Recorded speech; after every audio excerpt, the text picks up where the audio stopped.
Welcome to the Deep Dive. Our mission is to take complex knowledge, pull out the core insights, and, well, deliver them with some surprising clarity. And today we are strapping in. We really are. We're doing a fascinating deep dive into the possibility of rapidly changing your life's direction. It's a process some metaphysical philosophies call a quantum timeline shift, or QTS.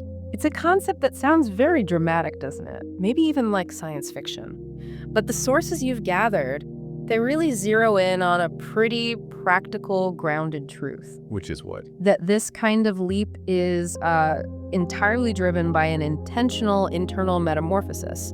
Our mission today isn't to debate physics, it's to understand the roadmap for this transformation. And to explore a specialized toolkit that's often cited to accelerate this massive shift. Crystals. Exactly. And that's the tension we have to address right away, isn't it? I mean, we're talking about deep psychological reprogramming, the shedding of an old identity.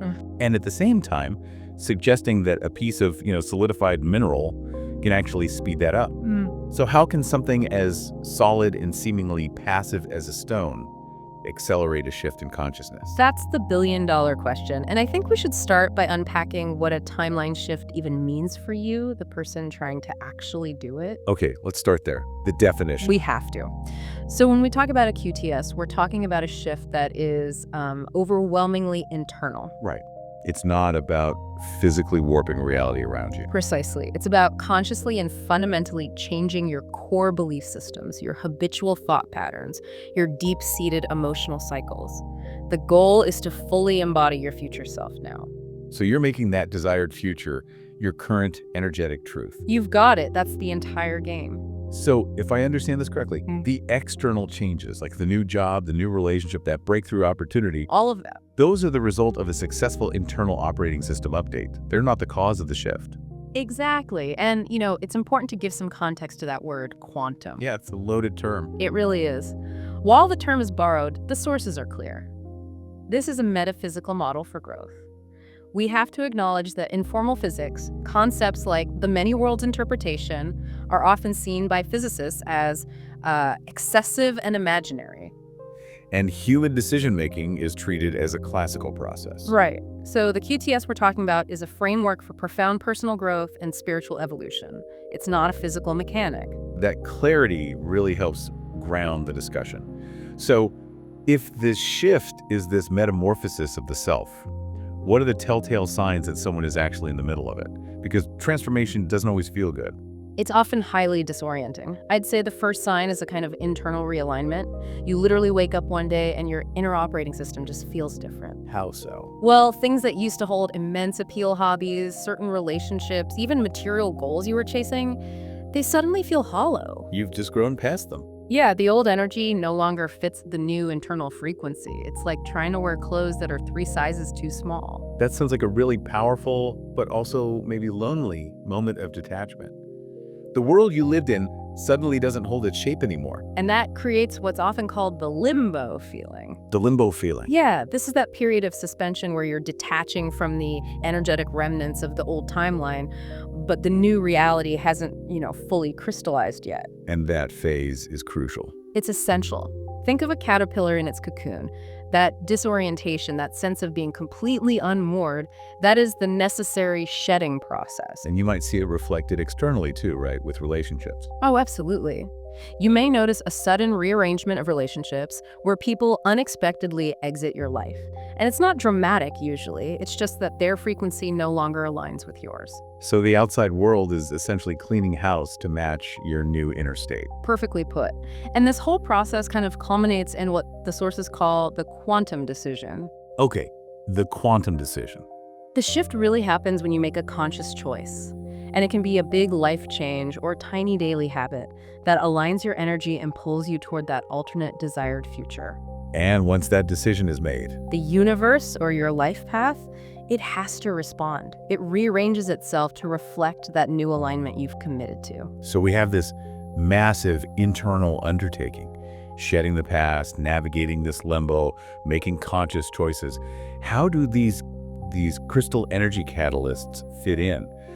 Why are they recommended for accelerating something so deep and psychological? This is where the whole concept of crystals moves beyond just, simple aesthetics and into a kind of applied energetic philosophy. The sources describe two distinct mechanisms for how these stones can help. Okay, what's the first one? The first is all about stabilizing the user's frequency. How does that stability transfer from a stone to a person? That's the part I think people get stuck on. It really comes down to structure. Crystals and specific stones are believed to have the most stable energy structure on Earth. More stable than us, for sure. Way more stable. Unlike human energy, which, swings wildly based on emotion or stress, a crystal's fixed geometric lattice, its internal architecture, maintains a steady, consistent, high frequency. It's like a tuning fork. That's the perfect analogy. When you hold it, the stone acts like a tuning fork.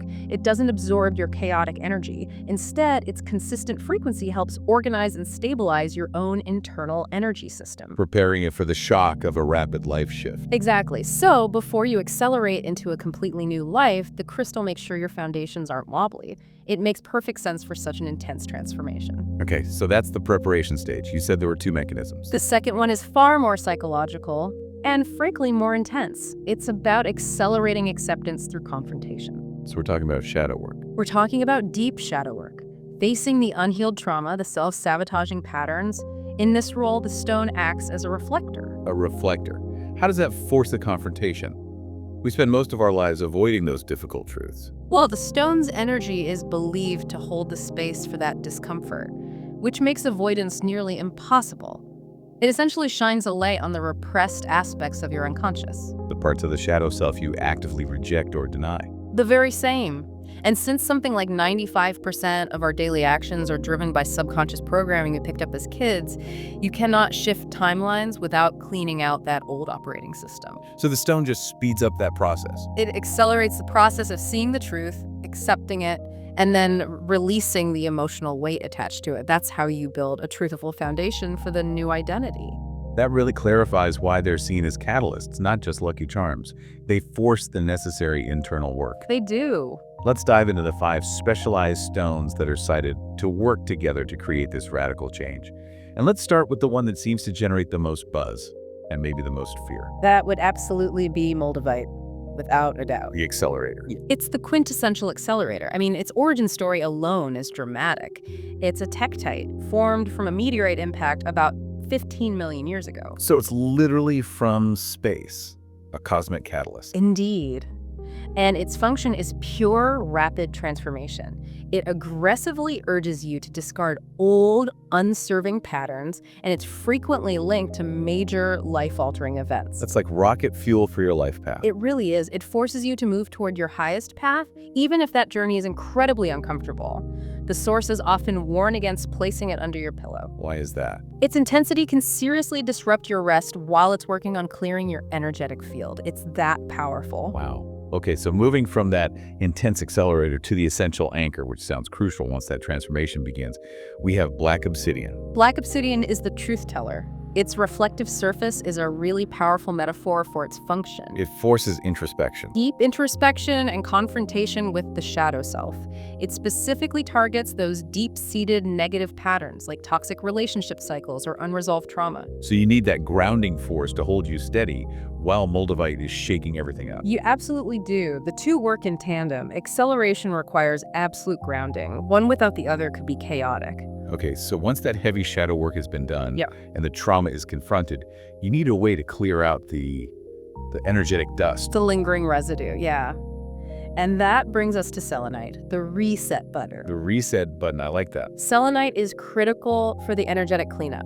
It has an exceptionally high vibration, and it's self-cleansing, so it doesn't hold on to the heavy energy it processes. Its function. Its function is to cleanse that dense energy released by shadow work, to cut old beliefs and clear out those persistent mental loops. The energetic remnants that try to pull you back. Exactly. It raises your frequency back up, and as a bonus, it can also cleanse and charge all the other crystals in your toolkit.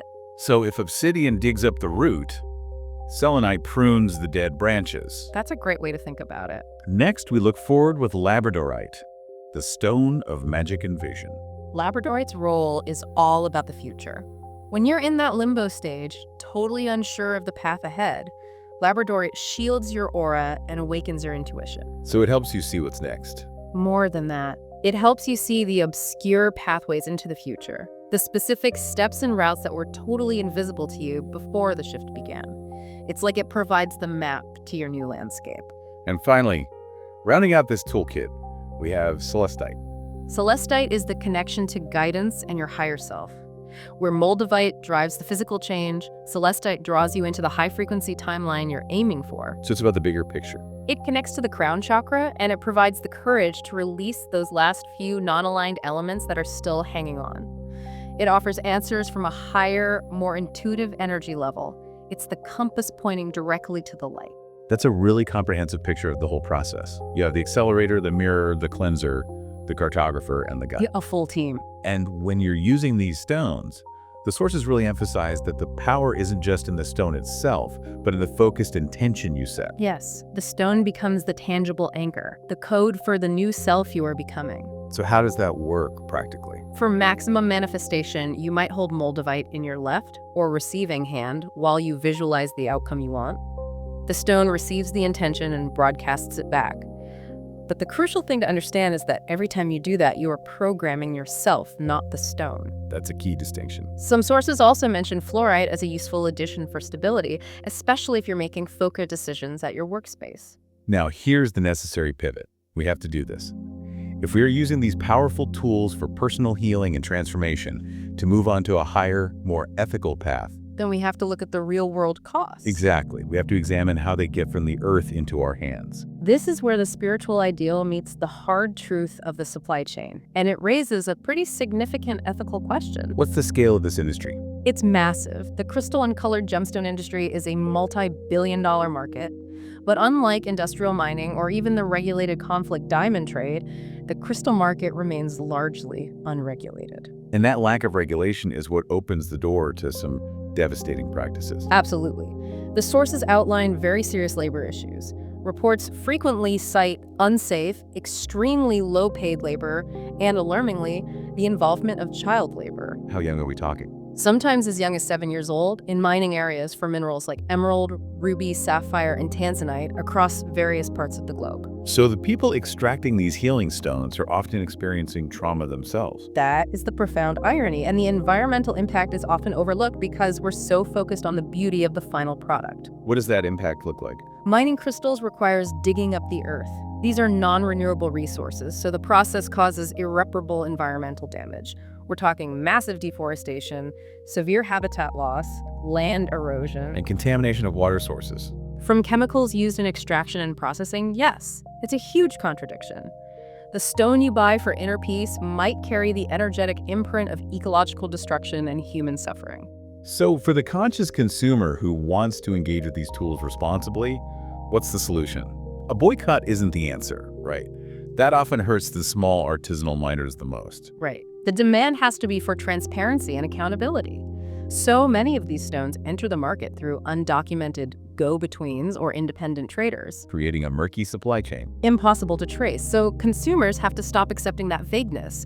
You are urged to ask for the stone's origin, demand to know where it was cut and polished, and recognize that any significantly cheap stone likely reflects these unethical labor practices. It's about insisting on what they call responsible business practices, moving beyond simple corporate social responsibility, which can sometimes feel like a token gesture. Correct. RBP means establishing audited supply chains, verifiable minimum hiring ages, strict health and safety standards in the mines, and mandating environmental rehabilitation funds. The goal is to use consumer power to ensure the tool for your transformation is ethically sourced. So it reflects the higher frequency you're trying to align with. Exactly. That is powerful and necessary context. Let's bring it all back to the listener. What is the fundamental takeaway from this entire deep dive, balancing this incredible concept of internal metamorphosis with the essential ethical reality of the tools? I think the core message is that the quantum timeline shift is, at its heart, non-negotiable deep inner work. It's about the rigorous process of shedding old programming, changing your subconscious beliefs, and making conscious choices that align with the highest version of yourself. Whether you use the crystals or not. Whether you use Moldavite or black obsidian or nothing at all, the internal labor is paramount. The crystal is an extraordinary anchor, an energetic tool, or, as the sources so beautifully put it, the code for the new self you are becoming.